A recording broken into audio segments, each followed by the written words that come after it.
Let's talk about LCS, because there's the thing, Monte, right? It's going to sound like haterism, because essentially we're going to have to set up so much context to explain how this could even work as a premise. But basically, the reason why I agree with you, I actually think Giorgio Pion was probably the worst player on this team, which isn't a problem. They won the championship. He's a rookie. Dude, come on.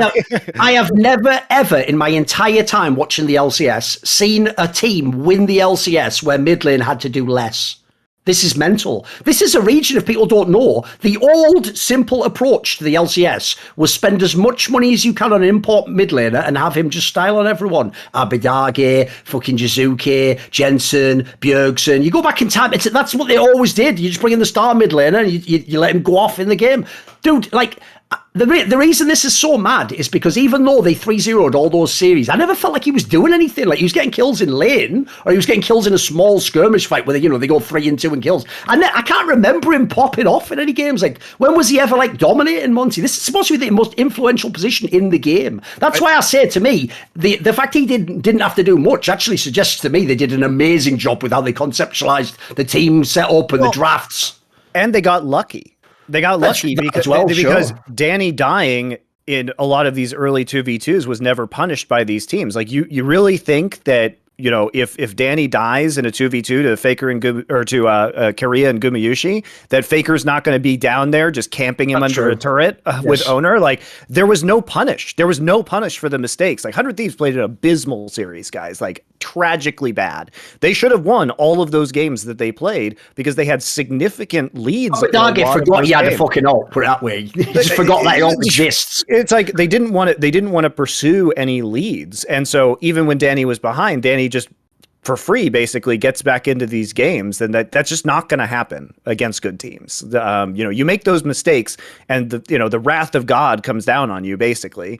And also, if we look at Jojo Pion's strength, yeah, he has been good in lane. He hasn't been exceptional at split pushing. He hasn't been exceptional at team fighting. These are skills he's still working on and they are developing. But at the end of the day, like, you could be good at laning. Are you Caps good at laning? Probably not. So then what's your strength? I agree. Like, watching the finals, I was kind of looking at like how many missed opportunities essentially were there. For, like, don't get me wrong, I thought Jojo Pune, like, in lane looked relatively okay, but as you say, like, there was a lot of moments where he could have moved around the map on this Rise and just completely didn't look for them or wasn't available to use them.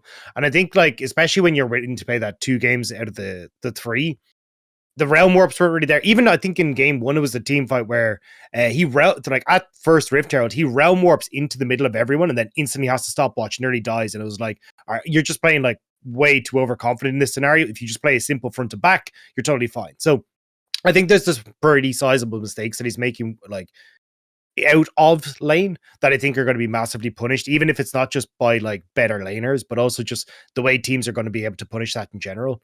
And again, look, like, all you have to say is look at the difference between a player like Knight or Faker or Rookie on Rise, and look at what happens when they start to get unleashed on the map. Like, they're like between your tier 1 and tier 2 turrets, realm warping in and fucking you up on a turret dive, and they're split pushing and they're all over the place. There's like teleporting into your back line. They're like getting low people out of fights. Like, it's crazy.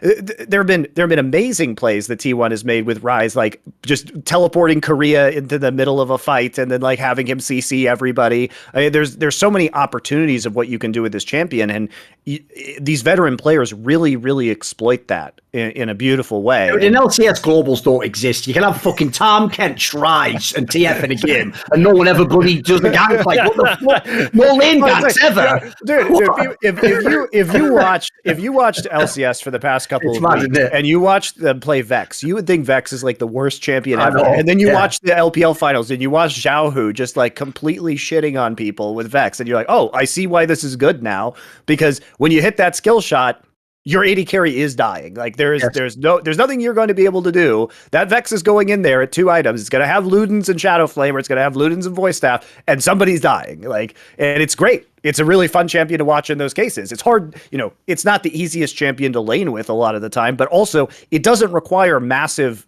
You don't need a lot of gold to be effective on Vex if you know what you're doing. Yeah, I think the whole region's gone. Go on. I was just gonna say, I think the biggest upside for EG was just how good their team fighting was comparatively to 100 Thieves. I just don't think on an international stage, like, that's gonna cut it, right? Because that's like your bare minimum to get into the club, right? Like, so you're then going up against teams that not only like have this insane team fighting, they kind of just outmatch you when it comes to his individual skill level as well. As you say, like when you see the way the Vexes are played, when you see what is capable on things like even like things like a Xayah, right? So this is to give context. This wasn't me. My brother was watching the Sneaky Medios one, and we were on a call as we were watching. But he's telling me that like Sneaky was saying that for the first time, this was the first time he saw Xayah actually look like she could do damage and look like the other regions. And like, I think that says a lot when Xayah is basically pick or ban in a lot of other regions. And this is the first time like teams are looking at LCS going, oh, okay, I can understand now why she looks good, right?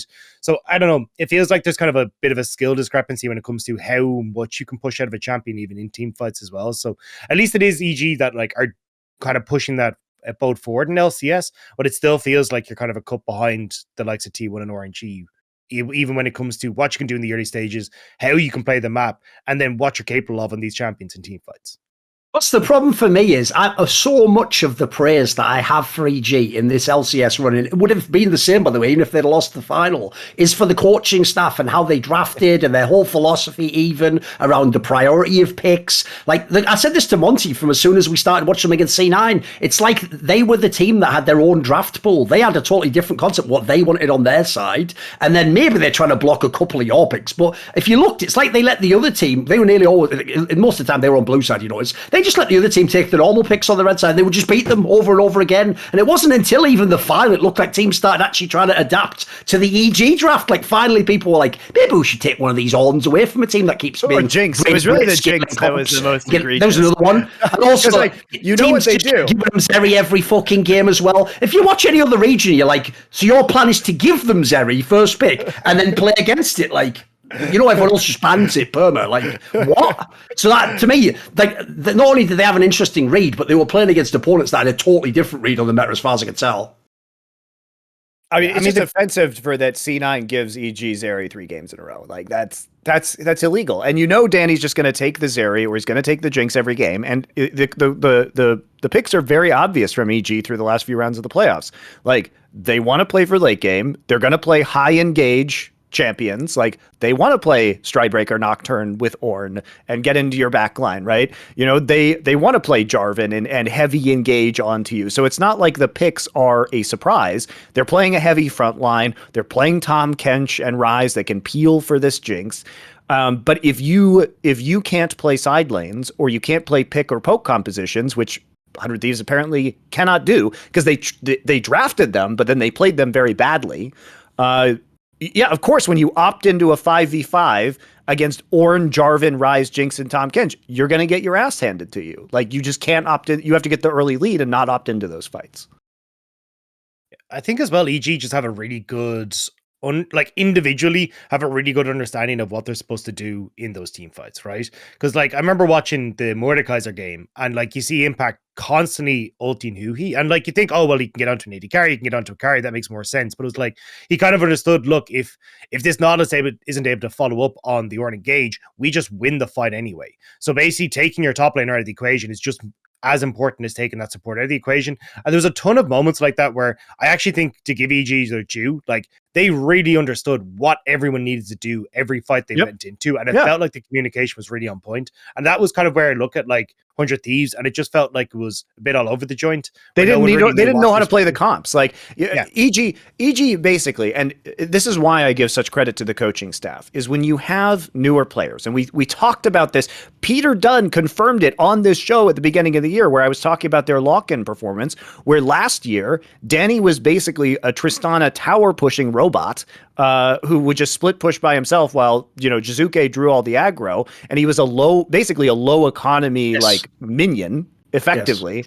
And it's not that he wasn't good, it's that they reduced the stress on him because they put his role in the team that was something that was easily understandable. Okay, so flash forward to lock-in. Well, here they are. Now Danny all of a sudden is getting more of the resources. You even saw this with Inspired saying, we are now giving Danny, Danny's taking my jungle camps. So Danny has graduated to the next level of play where he is the primary carry of this team now, and they are relying on him to do that. Now, Jojo Pian, they're using his laning, which is fine, but for the most part, he is a low economy mid laner. You can look at this and see that it's true, and they're not putting a lot of burden on him, and they're literally drafting compositions that are the easiest to execute, right? Like you're front to back team fighting with a lot of tanks and a lot of CC, right? These are training wheel comps in League of Legends, and they are exploitable, but if you opt into late game 5v5s versus them, you will just have a bad time. And if no team is able to beat them, then 100 Thieves should either just have literally done the same thing and just opted into late game 5v5 scaling, which I did not understand why they weren't doing that. You saw that the last game a little bit, but not to the same degree that we saw from Evil Geniuses. So I think in a way, EG had a very easy road because they had a clear identity as a team that suited the players. Like, this is just an alignment of optimizing the players you have with a style that complements them and then running with it. And apparently nobody in NA is capable of doing that except for Evil Geniuses. But even I found the drafts really interesting in general, because like obviously LCS is massively different from LPL, or even kind of what I've seen over in LEC as well. And like even when you're looking at like the ability to try and like play through the mid jungle or like move to sides, it's like, oh well, most of the time that's in favor of EG. Even if they don't fully utilize it, I was like, okay, we've got a very simple way to like have access sides, set up for skirmishes, and it felt like a lot of the times 100 Thieves were just trying to push the boat in the early stages, where it's like, oh, we're going to go for this invade, and then you look at the mini map, you're like, you've no priority anywhere, and you're just going to get collapsed on very, very quickly. There's a ton of moments like that where it's like, it didn't really make a huge amount of sense for me what 100 Thieves were trying to achieve at points. And even then, seeing like things like the Graves coming through was kind of a bit of a head scratcher for me, where I'm like, you've got lethality Graves into like Mordekaiser, Jarvan, and Leona. I'm like, you're not going to get anything done. Like, you've no threat for the backline. And game one as well, I was like, oh, well, we got this Aatrox pick who's super fed. I'm like, this Aatrox is going to get to do nothing in this game at any point in time. Like, you're trying to get onto the back line. And what was it? It was the Jinx with a Tam Kench. You've got like Ryze CC, Jarvan CC, and Ornn. You're trying to get past. You're never getting back there. And you're the only tank. It was like, you're never like, you have to fight front to back, and you have no hope of winning that. It just felt weird to me, the kind of draft parties that we're seeing for 100 Thieves in a lot of these games as well. Yeah. No, I agree. I mean, I think it was definitely an uphill battle, but it was also just an execution error because they had pretty good leads in a lot of these games. It's just a matter of how do you play these leads out properly and create picks so that you avoid the 5v5 fights that will seal your doom effectively. But I think also what made it so whack to me, I want to ask you this, Monte. Right, here's the problem: if one team got outdrafted and then also had like underperformances, fine, that can happen to one team. It's not just the draft alone, obviously it helps. Dude, all the top teams that played against EG had the same exact MO. Not only was the draft like clearly something they weren't prepared with answers for, or if there were answers, they couldn't make them work. Like, either what would happen is either there'd be a scaling comp for EG, but they get ahead in the early game. And you're like, well, now there's no chance. Or even, you saw it in the 100 Thieves game, they get the early kill, but then they can't do anything with it. They can't have a snowball it. Because the thing that kept tricking me was this: there are so many principles analytically in League of Legends that didn't apply in these LCS playoffs. Like I said about Jojo Pion, you didn't even have to be the best player from mid lane. You could just be the worst from mid lane and win. Similarly, right, if you're ever watching LEC, a standard rule of thumb that'll serve you so well if you want to pick who wins in the playoffs is who has the better jungle mid. That will win so many fucking LEC players. I'd even argue it won the last one. But you looked in this series, mate. Again, I was thinking Closer and Abadagi, mate. I only need one of them to pop off. We're in the game. Neither. Nothing at all. Nothing at all in this whole series. I mean, Closer, he was the one just getting fucking like, he was at war with his own fucking coach as far as I can tell. What are these picks? Why the fuck is he playing Trundle and then Graves? What's going on? So to me, like, the messaging on the other side of these teams, like these teams don't seem like they had any idea what to do after they get cracked in the first game. I think the problem with both 100 Thieves and Team Liquid was they both tried to get cute. Both of these teams didn't want to play their own game. They wanted to play a counter game. We saw this with Bwipo and his picks in the playoffs. With Closer, they picked the Trundle because they wanted to basically dissuade EG from picking Ornn. But unfortunately, there were just so many tanks that it actually didn't matter if Ornn got Trundle ulted, because guess what? There's Jarvan, Ryze, and Tahm Kench there too. So that Jinx is not dying when you kill one of their tanks. Like, I hate to break it to you. Like, you know, there were answers, I think, from Evil Geniuses, banning the Lee Sin, also intelligent against Closer. But this is what I'm saying is, like, 100 Thieves came in with a counter game plan against Evil Geniuses, not a comp or a style of comp that they themselves are particularly adept at executing. Whereas EG just had, it's like T1, they just had redundancies for all of the different things that could be banned or picked so that they have an answer to what you're doing while still playing the kind of game that they want to play. I also think that 100Thieves just didn't really know what to do with the leads that they had when they got them. Because like you look at game one, right? Like they actually get a really nice turnaround gank in mid. Like 3 minutes into the game, you're like, oh, okay, or sorry, 5 minutes into the game, they're like, oh, okay, we actually got a nice play. We've got a nice lead for ourselves. Instantly, they throw it away at the next dragon fight. Like completely scuff the play entirely. And that TF ult was tragic at that dragon fight. Like, I mean, he doesn't use it. Like, I think they thought that they could get the dragon. I think that was a mistake where the dragon was very low. I think they thought they could get in and get out before they had to use the TF ult. And then when EG got there and the dragon was like at 500 HP, they finished the dragon, and then TF's like, oh shit, they're already there. And so I think that was a communication issue where they were trying to save the TF ult and get priority somewhere else on the map, but they made a mistake. But that doesn't excuse all of the other things that happened later, such as the Herald fight, which was also mega scuffed. Their inability to like use the TF to actually be proactive in either of the side lanes that were doing well, or to shut down the Jinx. Because like if you shut down, here's the thing, if you shut down the Jinx in that composition, there is no more damage. So you're doing well. You just have to realize that Jinx is the priority, and you are going to send everybody into the bottom of the map and dive her repeatedly, so she's useless. Yeah, and I 100% agree. And I think that for game 2 as well was kind of a similar story for myself, where I was like, oh yeah, if you just kind of pay attention to your Xayah, like Aphelios is your damage for 100 Thieves here. Like, why you were not playing down to this bot side, I don't understand. But even then, like, you're coming in and they play up towards top, they get a kill onto Mordekaiser, and I'm like, okay, cool, you go and do Rift Herald now. Like, you've 3 members here, you've pushed mid, like, you're totally fine to just turn for Rift Herald, they can't get here. And still, they all just reset, and then they have a Rift Herald fight, which they lose, because EG are just better at setting up for their fights.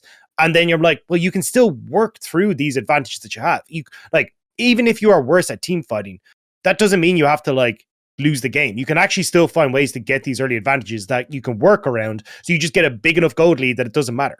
Like, I mean, top esports, like game 3, where they just literally got this huge advantage, so they could just smack you across the face every time they walked up to you, like with Jackie Loves Draven. That's how you can technically win these games. So this is where I was kind of like, you can have, if you're going to even like not play around your important part of the map, you can still get other advantages that can then lend itself to your win condition. But it just felt like 100 Thieves never really understood what their win condition was or how much they could get off the map as well. Want to see more cool, funny, interesting clips based on topics from my content? Well, subscribe to this channel then, or, you know, be a pleb and don't.